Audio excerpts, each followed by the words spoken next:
I'm going to show you how to disable your notifications in Chrome. You go over here to the right, the three dots, and click that. Then you go down to settings.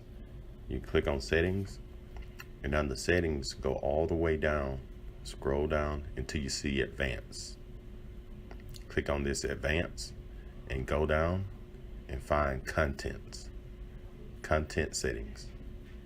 Click that. Then you find notifications. Click on that. Then you click on whatever you want. You see these are allowed. So I'm gonna go down here. I'm gonna click on these three dots and remove the YouTube. I'm gonna put it on block.